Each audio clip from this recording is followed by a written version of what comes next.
আসসালামু আলাইকুম ওয়া রাহমাতুল্লাহি ওয়া বারাকাতুহু। দেশে ও বিদেশ থেকে যারা আমাকে দেখছেন, আশা করি সকলে ভালো আছেন। আজকে অনেক ব্যস্ততার মাঝেও আমি আপনাদের সম্মুখে উপস্থিত হইলাম বিশেষ একটি কারণ নিয়ে।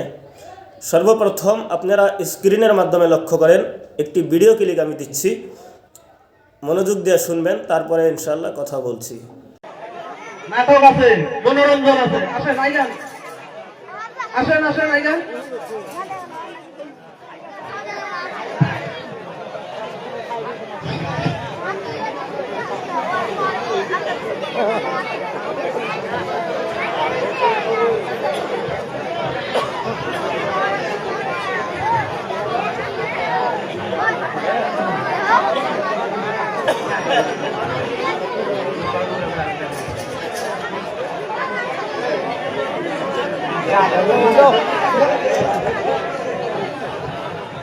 হক মাওলা, হক মাওলা, জয় কেল্লা বাবার জয়, জয় কেল্লা বাবার জয়, জয় কেল্লা বাবার জয়, জয় কেল্লা বাবার জয়।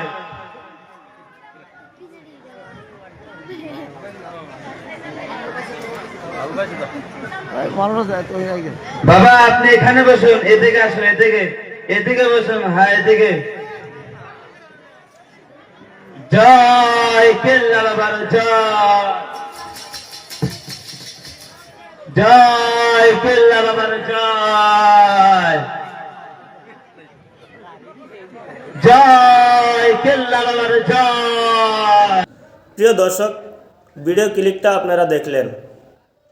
আল্লাহ রাব্বুল আলামিন যাদের কাছে থেকে দিন ছিনিয়ে নেন, তাদের ব্রেন শক্তিও ছিনিয়ে নেন। এই ভিডিওটি তার বাস্তব প্রমাণ। প্রিয় দর্শক, এটা একটি ধর্মসভার স্টেজ। এই ধর্মসভার স্টেজে ধর্মসভার নামে দেওবন্দি ওহাবি সকল তাদের মাদ্রাসায় শেখানো নাটক ও কৌতুক আরম্ভ করে দিয়েছে।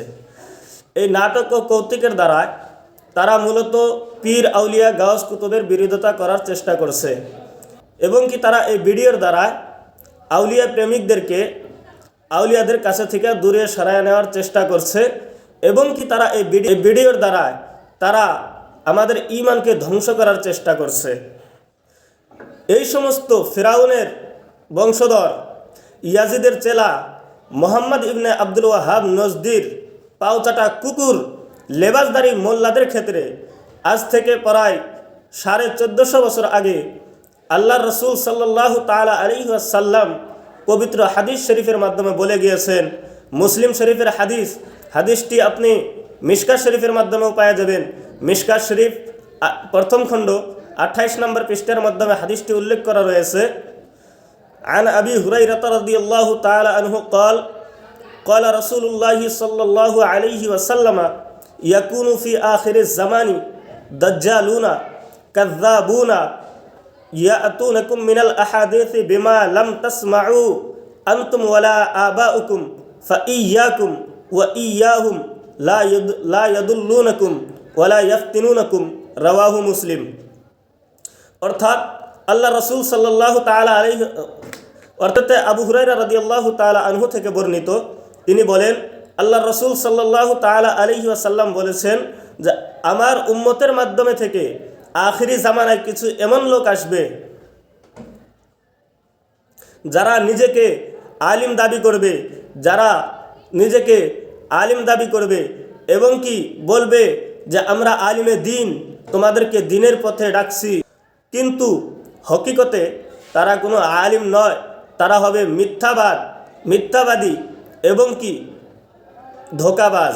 আর ওই সমস্ত লেবাসদারি মোল্লা তোমাদেরকে এমন এমন কথা শোনাইবে, এমন এমন কাণ্ড কারখানা দেখাইবে যা না তুমি কখনো দেখছো, তোমরা কখনো দেখছো, আর না তোমার বাপ দাদা পূর্বপুরুষ কখনো ওই সমস্ত হাদিস শুনছে, ওই সমস্ত কথা শুনছে, না কখনো ওই সমস্ত কাণ্ড কারখানা দেখছে। এমন এমন কথা তোমাদেরকে শুনাইবে। তাই আল্লাহ রসুল সাল্লাল্লাহু তাআলা আলাইহি ওয়াসাল্লাম বললেন, ফা ইয়াকুম ওয়া ইয়াহুম, অর্থাৎ তোমরা ওই সমস্ত লেবাসদারি মোল্লাদের থেকে তোমরা নিজেকে দূরে সরিয়ে রাখো এবং কি ওই সমস্ত নামদারি ইয়াজিদি মার্কা মোল্লাকে তোমাদের থেকে দূরে সরিয়ে রাখো। আল্লাহ রসুল বলেন, লা ইয়াদুল্লুনাকুম, ওরা যেন ওই সমস্ত লেবাসদারি মোল্লারা যেন তোমাদেরকে গুমরাহ করতে পারে না, পথভ্রষ্ট করতে পারে না। ওয়ালা ইফতিনুনাকুম, এবং কি তোমাদেরকে যেন ওই সমস্ত লেবাসদারি মোল্লা যাতে তোমাদেরকে ফিতনায় ফেলায় না। প্রিয় দর্শক বন্ধু, এই জন্য এই সমস্ত লেবাসদারি জাহিল কাঠ মোল্লাদের থেকে নিজেকে দূরে সরিয়ে রাখেন এবং কি তাদেরকে অতি শীঘ্রে বাইকাট করার চেষ্টা করেন। এই সমস্ত লেবাসদারি মোল্লাদেরকে বাইকাট করে দেন সমাজ থেকে। না হলে যদি বাইকাট না করি তাহলে এই সমস্ত ইয়াজিদ, এই সমস্ত দাজ্জাল আমাদের ঈমানকে ধ্বংস করে দিবে। ভিডিওটা বেশি বেশি শেয়ার করে দিবেন যাতে করে সমস্ত মুসলমান ভাইরা দেখতে পারে এবং কি এই সমস্ত ওয়াহাবি দেওবন্দি দাজ্জাল মার্কা মোল্লার থেকে নিজেকে দূরে রাখতে পারে, নিজের ঈমানকে বাঁচিয়ে রাখতে পারে। আশা করি বুঝতে পারছেন। আসসালামু আলাইকুম ওয়া রাহমাতুল্লাহি ওয়া বারাকাতুহু।